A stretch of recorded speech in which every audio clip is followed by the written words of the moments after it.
Good win. Thank you. Good win.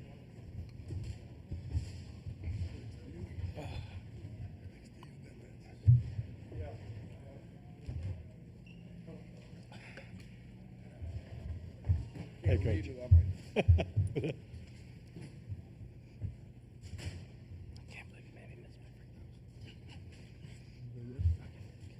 All right, we've been joined by the University of Illinois, and Coach will ask you to make an opening statement, and then we'll go to the student athletes for questions. So, if I could get some glass cleaner, it would be fabulous.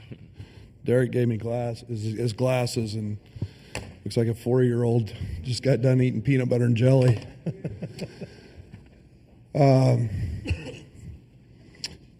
High-level basketball game. Didn't expect anything any different.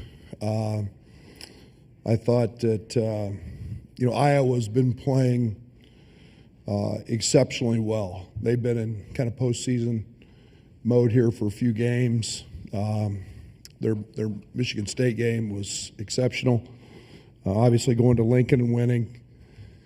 And, then surviving. The one thing we didn't want was Peyton to get going. I will mention this. So much respect for Peyton.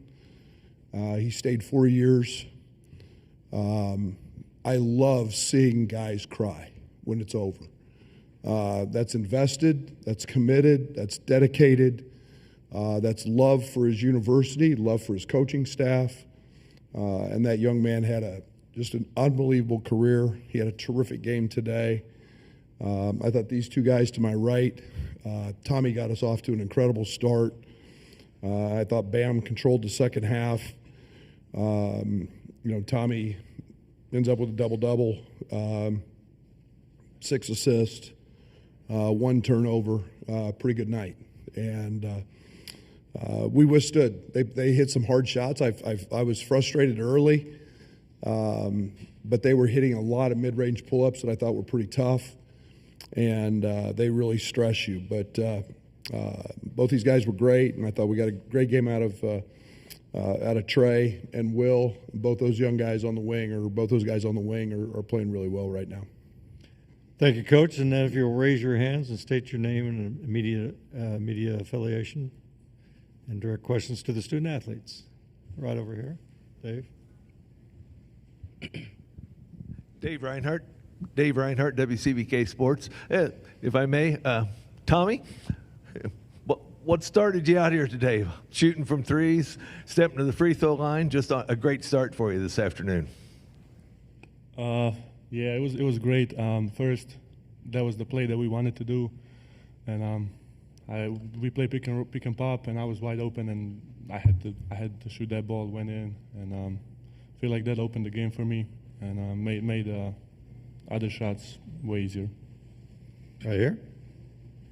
Tommy, I don't know if you've been watching more Jokic videos lately, but the passing from the top of the key, what's clicked with you in running kind of that offense, and Kylan, what's he kind of added being that kind of guy?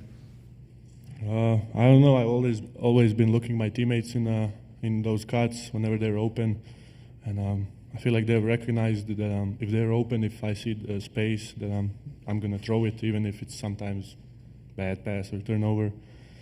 But I feel like we're pretty used. My teammates are pretty used to me throwing the ball there, and it's working pretty well now. Yeah, I mean, for me, that's probably it's probably become a big part of just my scoring, being able to give him the ball and then just be able to cut. Majority of the time, I just know just look up and the ball will be in the area where I need to get it and go score. But yeah, Tom's a terrific passer. That was Kylan, all right? Ryan Baker from CBS News Chicago. Kylan, your confidence seems to be through the roof right now. When did it start clicking for you, particularly after that trip to New York? It was after that game, after we got our butt kicked. For me, I mean, I felt like I was just thinking too much when I was out there. And for our team to win and be at our best, I need help lead us and help be at my best personally. So I just had a little mental switch, put all the work I needed to in the gym, and then it's just been clicking on the court so far. Right here. Brad Sturdy with Illini, guys. Kylan, there was the technical came in the second half. You went to the line, and then the second technical came, and you stepped back and you sent KJ to the line. What went into that decision? More in the timeout, I could tell KJ was just thinking too much, a little frustrated. And, when you get to the line, you get 4 free throws, you see the ball go on the rim. That just helps any type of player get into a little rhythm. And he was kind of going back and forth about it, and then I just told him, go shoot these free throws and go make all 4 of them. And he went in there, hit them all 4, and then I could tell that he was just in the right mode. Coming back on defense, he said thank you, and, that was it. Right here, Jack. Jack Ebling, Drive with Jack, and Press Pass to Tommy and Kylan. Last 4 games you've won by 60 points. Other than health, what's the biggest difference between the team we saw tonight and the one that played Michigan State, Wisconsin, and Duke? I'd say our confidence level. All of us have been just clicking with our chemistry, taking more pride on the defensive end, not letting anything make us fearful or any kind of situation. I think all of us right now are just in practice, trying our best to go as hard as we can, and I feel like it's just been translating onto the court. Going right here? Right here. Yes. Stephen Cohn, the Champagne Room. Tommy, your first taste of March basketball, of playoff basketball, what'd you kind of learn about it today, and knowing that it's win or go home? I don't know. It feels like every other game is just, if you lose, you go home. If you win, you go next one, and we hope that we're going to win it all. Right here. Colleen Kane from the Chicago Tribune. Kylan, when the pace of the scoring is as quick as it was tonight and as back and forth as it was at times, what does your mindset need to be? We work on that in practice, getting up and down each and every day. He's having us push the ball in transition, trying to get into our offense quickly. We want teams to do that because that's what we feel like we're at our best, when we can push in transition, get into the flow of our offense quickly, so that really doesn't faze us. Anything else for the guys? All right, you're dismissed. Thank you. See you guys. And we will continue with Coach Underwood. Right here in the front. Brad, obviously you're healthy is a big difference, but why do you think this team is more prepared to play against a team like Maryland this time around? You just said it. I mean, we had a heck of a game there. We had a heck of a game against them the first time. Obviously, Tommy wasn't in the game. They're very good, and we haven't seen them in a little bit. So it will be a different challenge than tonight. They've got great guards. They really shoot it, and obviously, Queen and Juju are very, very good. So. It'd be a different challenge, but our health is the big thing, and we got in foul trouble in that first game, and I mean we had some pretty small guys trying to guard those guys in post-ups. Right here. Brian Teague, Chicago State of Mind. Coach, I just want to get your assessment of Marez Johnson tonight in his 11 minutes. I thought it was great. I was really concerned about him maybe overthinking things. We talked today and yesterday. Run, rebound, and defend. Run, rebound, and defend. And don't let's not get too complicated. And he has only had 2 days in practice with some of the defensive changes we've made. So I thought he was fantastic. He impacted the game and kind of did what I wanted to do, which was just get his feet wet. And tomorrow may be a different story. Right here. Brad, Tommy's ability to space the floor and pass and find those cutters, how important is that to your offense? It is our offense. That's why we recruited this team. To have a 5-man who can shoot, and to have one who can pass, and then have positional size. And you see, Kylan's turned into a very, very good cutter. Trey White is, it's advantageous to have a guy like him. You see, somebody brought up Jokic. You see why Denver's so good. Really hard to guard that, and he's just getting really back healthy and conditioning back, and when he's shooting that basketball, and he's probably our best shooter. When he's shooting that basketball like that, he's a hard guard. Right here in the front. Coach Tyler Cottingham, AligninBoard.com. You mentioned Trey was one of the key components of that cutting offense. It seems like he had 1 million points off cuts tonight. What's been the big change in him? Was it all just getting back from illness, his resurgence? Yeah. Yes, and I think it was. It's so hard to explain without it sounding cliche or like an excuse. He felt awful for more than a week, 10 days, and you miss games, and it takes a minute to get back. You just don't get that back. And all of a sudden it's just, it's really started clicking with him with the reps in practice. He's one of the last ones in the gym every day. He's shooting the cover off of it in terms of practice. So I think it's just finding the right energy to be able to do your work. And it's paying off for him. Jack. Ebling drive with Jack and press pass, Brad. You said you expected a high-level basketball game. Did you think we'd see one with 200 points and teams shoot a combined 46 from deep? That's always a possibility with Iowa. I think we're the 2 top scoring teams in the league.